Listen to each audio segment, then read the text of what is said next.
Good evening, everyone. Tonight, we're going to report about the functional notional approach. This will be presented by Alexis Visto, Mark Maturan, Cyprus Barcina, and me, Ian Lungakit. What is functional notional approach or the if-and approach? F means functions, and then N is the notions. Functional notional approach. This approach holds that the classification of skill levels should be based on what people want to do with the language or the functions, or in terms of what meanings people want to convey the notions. It helps learners to use real and appropriate language of communication. The function is some kind of communicative act. It is the use of language to achieve a purpose, usually involving interaction at least between two people. You get an idea. As you can see the picture, as they were talking to each other. So this is the example of the functions that that is having an interaction between two people. The notions are meaning elements that may be expressed through nouns, pronouns, verbs, prepositions, conjunctions, adjectives, or adverbs. For example, the general is the time, size, emotion, or movement. The temporal clauses, that is when, before, or after.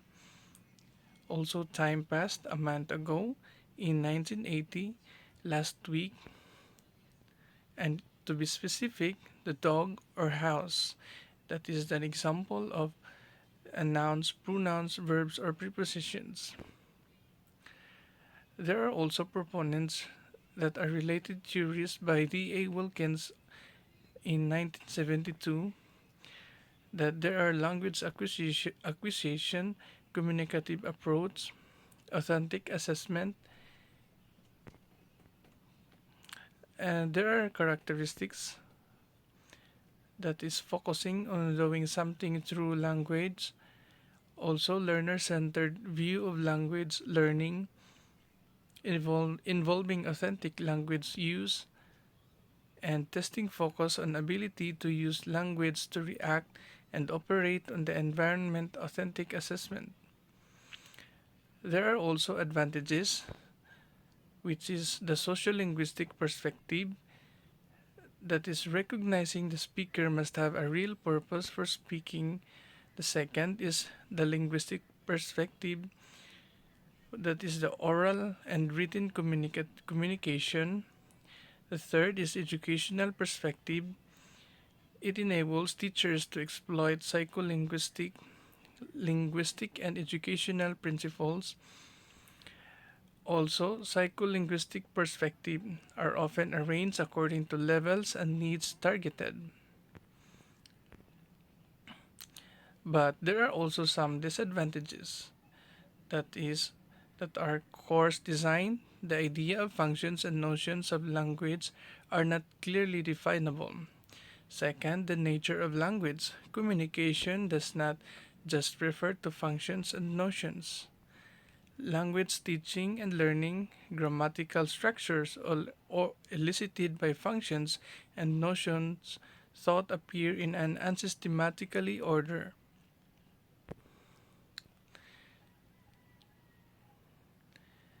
That is all about our report. The functional notional approach.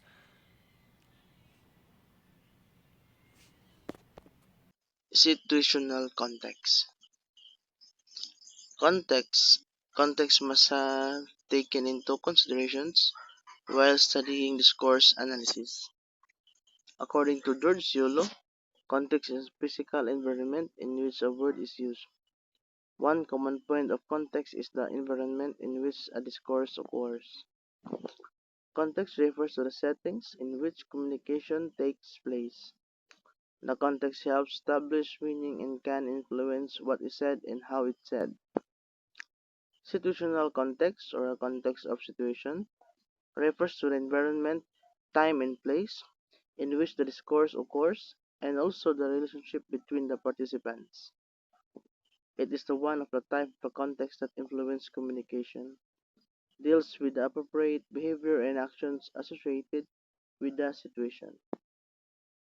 This is the immediate physical correspondence, the situations where the interactions is taking place at the moment of speaking.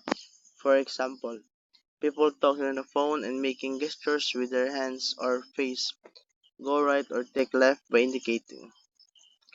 The hearer and the speakers do not share the situational context, so the gesture do not add meaning to the words.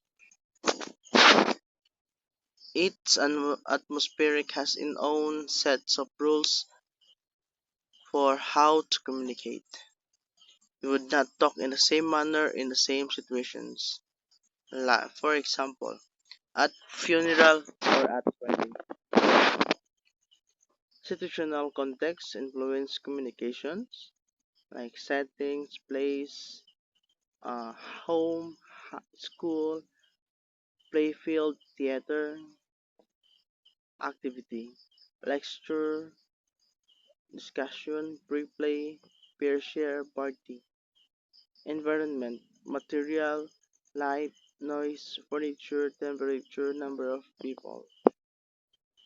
For example, in a class, a lecturer creates an imaginary situations to write a story, robbery of the bank. Settings is the classroom. Activity is writing. Environment, materials, and number of people. Classroom as a situations. Situational context and register. The field, tenor, mood, approach. It is used for text analysis and simplify how to produce. Field is what, tenor is who, mood is how. Field or what? Field of discourse refers to ongoing activities.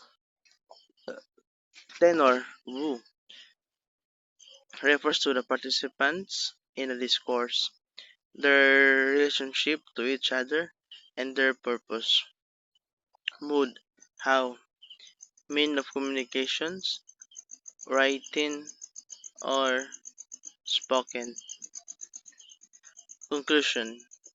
The situational context is defined by the event itself to communicate differently in different settings. You use differing types and styles of the communications and different types of settings. Imagine using the same type of speech in the different situations. This wouldn't be appropriate at all. Thank you.